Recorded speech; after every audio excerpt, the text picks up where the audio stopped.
30லேருந்து கீழே விழுந்துமே பார்த்தீங்கன்னா எனக்கு ஒரு அடி கூட இல்லை. பையன் முடியாது, இங்கே கவர்மெண்ட் ஹாஸ்பிட்டலுக்கு கூட்டின்னு போயிடலான்னாங்க. பேச்சுவார்த்தை இல்லாமல், பேச்சு மூச்சு இல்லாமல் இருந்தது.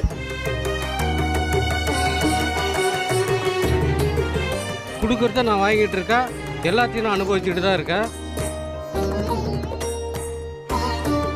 என் மனைவிக்கும் சரி, என் மகனுக்கும் சரி ஒரு நோய் உண்டு.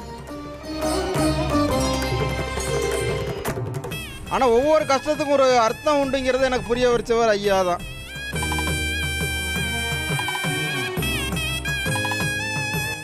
இன்றைக்கி ஒரு சமுதாயத்தில் உயர்த்தி என்னை காட்டுறாருன்னா அது ஐயா உண்டு தான். சின்ன பிள்ளைல சொல்லிட்டாங்க அவனை வந்து ரொம்ப ப்ராப்ளமாக இருக்குது, ரொம்ப நாள் இருக்கும் அப்படின்ட்டாங்க. நான் ஏட்ட ஃபஸ்ட்டே கேட்டேன், ஏன் இப்படி எங்களுக்கு ஏன் இப்படி சோதனை கொடுக்குறான்னு.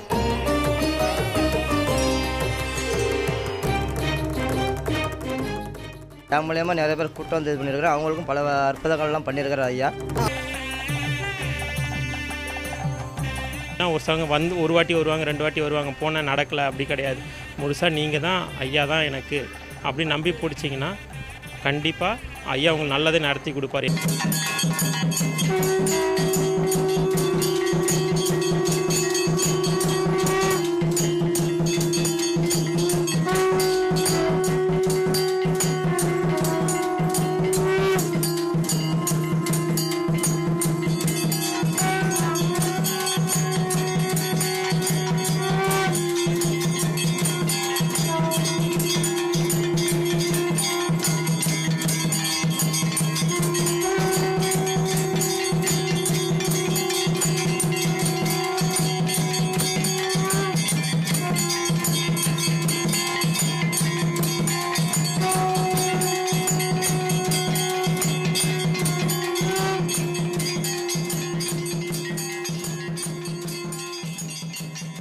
ஐயா உண்டு.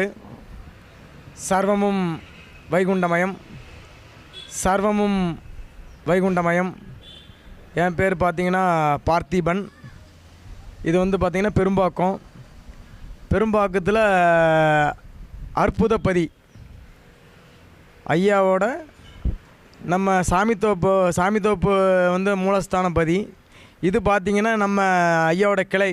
அதாவது ஐயா வழியில் பார்த்திங்கன்னா நிழல் தாங்கல்னு சொல்லுவாங்க.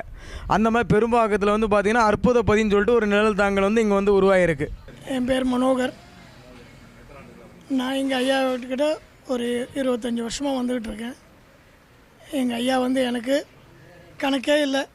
நான் இன்றைக்கி நிற்கிறேன்னா அவருடைய அனுகிரகத்தால் தான் நான் நிற்கிறேன். சுகர்னால் எனக்கு கால் அடிபட்டு டாக்டர்லாம் ரொம்ப டேஞ்சர்னு சொல்லிட்டாங்க. டைமும் கொடுத்துட்டாங்க. எனக்கு 48 hours தான் டைமுன்னு சொல்லிட்டாங்க. பட் எங்கள் வீட்டில் எல்லாருமே கை விரித்து போயிட்டு அந்த நேரத்தில் பணமும் இல்லை, எந்த வழியும் இல்லை, என்ன பண்ணுறதுன்னு தெரியாமல் முழிச்சிட்டு இருந்தோம். அப்போ எங்கள் ஐயா தான் எனக்கு என் பையன் முடியாது, எங்கே கவர்மெண்ட் ஹாஸ்பிட்டலுக்கு கூட்டின்னு போயிடலான்னாங்க. பேச்சுவார்த்தை இல்லாமல், பேச்சு மூச்சு இல்லாமல் இருந்தது. எங்கள் ஐயா வைகுண்டன் தான்.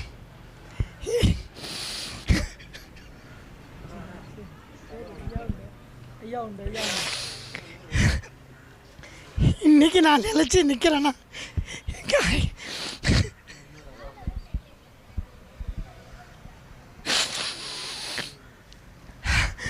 எங்கள் ஐயா வைகுண்டனால் தான் இன்றைக்கி நான் நிம்மதியாக இருக்கிறேன். என் குடும்பமும் நிம்மதியாக இருக்குது. சிறு சங்கடங்கள் வந்தாலும் எங்கள் ஐயா எல்லாத்தையும் தீர்த்து வைக்கிறார். எனக்கு என் உடம்புல ஒரு பிரச்சனை இல்லாதில்லை. இன்றைக்கி கண் பார்வை ரொம்ப கஷ்டமாக இருக்குது. கண் ஆப்ரேஷன் நடந்தது. காலில் ஒரு விரல் இருந்தேன். ஆனால் இன்றைக்கும் நான் வந்து ரொம்ப மனதைரியத்தோடு எங்கள் ஐயாவை வந்து பார்க்குறேன். என்னால் முடிஞ்சது எல்லாமே எங்கள் ஐயனுக்கு செய்கிறேன். அவருக்கு நான் எப்படி நன்றி சொல்லுவேன்னு எனக்கே தெரியல. இந்த பிறவியோட பலனை எங்கள் ஐயாவுக்கு நான் சமரிச்சு நான் அவருக்கு வந்து சரண்டர் பண்ணிட்டேன். நான் என்னோடய ஃபுல் உடம்பு, உடல், பொருள், ஆவி அனைத்தையும் எங்கள் ஐயாவுக்கு சரண்டர் பண்ணிட்டேன். நான் என்னோடய ஐயாவோட பிள்ளை. என் குடும்பத்தை எங்கள் ஐயா தான் காப்பாற்றுவார். ஐயா உண்டு, ஐயா உண்டு, ஐயா உண்டு. என்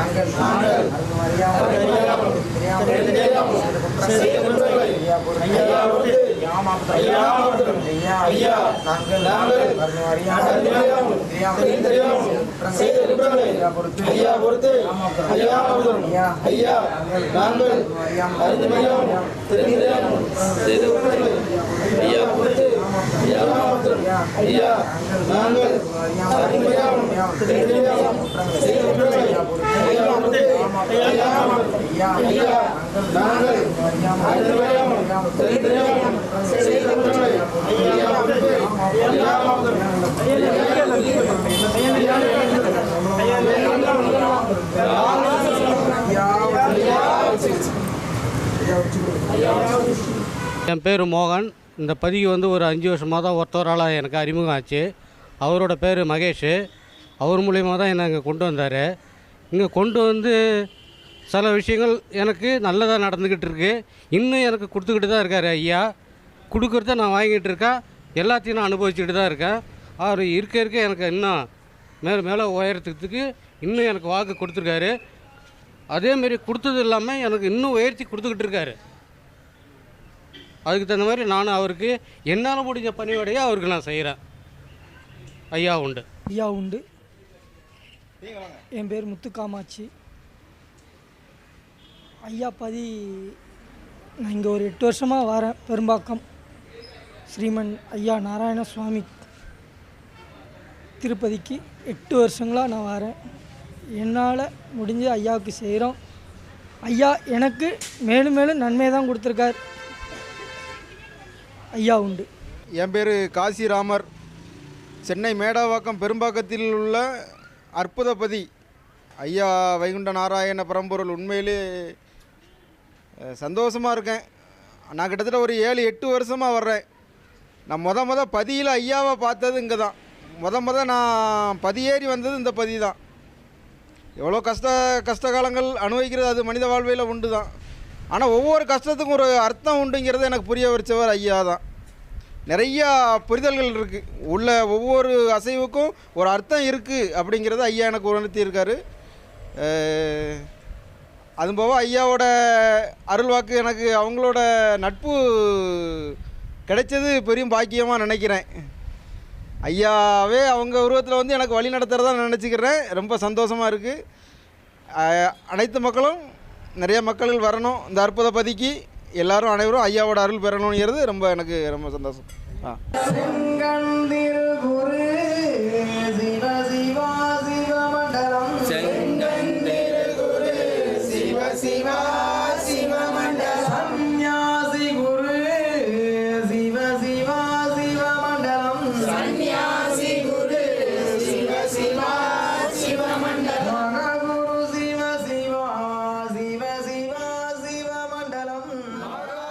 ஏன்னா எனக்கு பார்த்தீங்கன்னா ஒரு 14-13 வயசு இருக்கும். எனக்கு சும்மா சாமிலாம் அவ்வளோ கும்பிடுறது கிடையாது. அந்த ஒரு நம்பிக்கைலாம் கிடையாது. போவோம், ஒரு ஊருக்கு போனால் திருவிழாவுக்கு போவோம், அவ்வளோதான். மிச்சப்படிலாம் நம்ம ரொம்ப பக்திலாம் கிடையாது.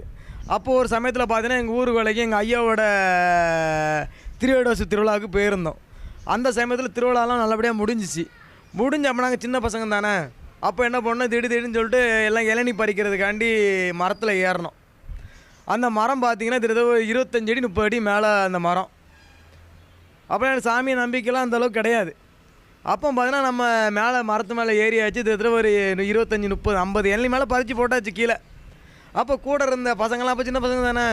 அப்போ இன்னும் பத்தாது, இன்னும் பறின்றாங்க. அப்போ அதே மாதிரி நாங்களும் மரத்தில் ஏறி தென்னை மரத்தை வந்து பறித்து போட்டே இருக்கேன். அப்போ வந்து பசங்களுக்கு ஆசை அடங்கலை. சரி, திடீர்னு லாஸ்ட் நேரம் என்ன பண்ணால் ஒரு கொப்பை பிடிக்கச்சில அந்த கொப்பை கீழே விட்டுட்டேன். அப்போ பார்த்தீங்கன்னா திடீர்னு 30 அடியிலேருந்து கீழே விழுந்தேன். 30 அடியிலேருந்து கீழே விழுந்துமே பார்த்தீங்கன்னா எனக்கு ஒரு அடி கூட இல்லை. அந்த 30 அடியிலையும் விழுந்து சும்மா லைட்டாக ஒரு காலில் ஒரு அடி. அப்போ எனக்குள்ளே அப்போ தான் ஒரு உணர்வே வந்துச்சு, நம்மளாம் உழலை, இது நம்மளை ஐயா தான் ஏதோ வந்து ஒரு இது வந்து பிடிச்ச மாதிரின்னு சொல்லிட்டு ஒரு உணர்வு எனக்குள்ளே தோணுச்சு.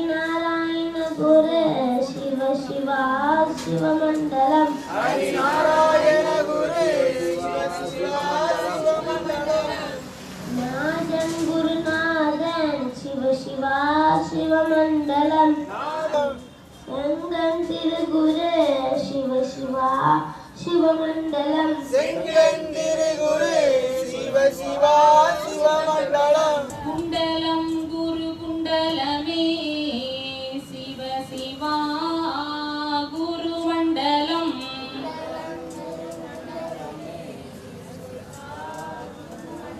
சங்கம் நிதி குண்டலமே தரணி குரு மண்டலம். ஐயா உண்டு, சர்வம் வைகுண்டமயம். என் பேர் பட்ராஜா, என் மனைவி பேர் ரேவதி. நான் இந்த கோயிலுக்கு ஒரு 8 வருஷம் வரேன். இந்த கோயிலோட பேர் அற்புதபதி பெரும்பாக்கம். இந்த கோயிலுக்கு எனக்கு ஒருவர் சொல்லி நான் அந்த கோயிலுக்கு வந்தேன். நான் வர்றதுக்கு முன்னாடி எனக்கு ஏகப்பட்ட பிரச்சனை. எனக்கும் சரி, என் மனைவிக்கும் சரி, குடும்பத்துலேயும் சரி பிரச்சனைகள் சொல்ல முடியாது. எனக்கு ஒருத்தர் வழி காமிச்சார். இந்த கோயிலுக்கு வந்தேன். வந்ததுக்கப்புறம் எனக்கு வர வர வர வர பிரச்சனைகள் நிறைய தீர்ந்தது. என்னோடய மகள்கள் 2 பேரும் கல்யாணம் முடிச்சு கொடுத்தேன். என் பையனுக்கு வேலை கிடச்சிச்சு. எனக்கு ஒரு நல்ல ஒரு செழிப்பு கொடுத்தாரு.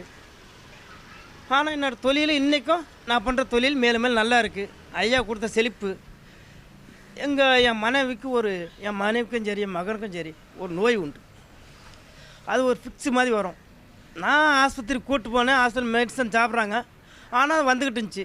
நான் என்றைக்கு இந்த கோயிலுக்கு வந்தனோ, வந்ததுக்கப்புறம் எனக்கு ஒரு வருஷம் கழிச்சு இந்த பதிலை வச்சு வந்தது. அன்றைக்கி நான் ஐயாட்ட வேண்டிக்கிட்டேன். அதுக்கப்புறம் வரல. ஆனால் சில நேரம் அவங்களுக்கு தூக்கம் இல்லைன்னாக்கி அந்த இது வரும். நான் ஐயா நினச்சி அந்த நாமத்தை எடுத்து வச்சேன்னா அது அப்படியே நின்று போயிடும். அது அற்புதபதியோட ஒரு இன்றைக்கும் சரி. இன்றைக்கி என் மனைவி இருக்கானாக்கி அதுக்கு இவர் தான், பெரியவர் தான். புரியுதா உங்களுக்கு?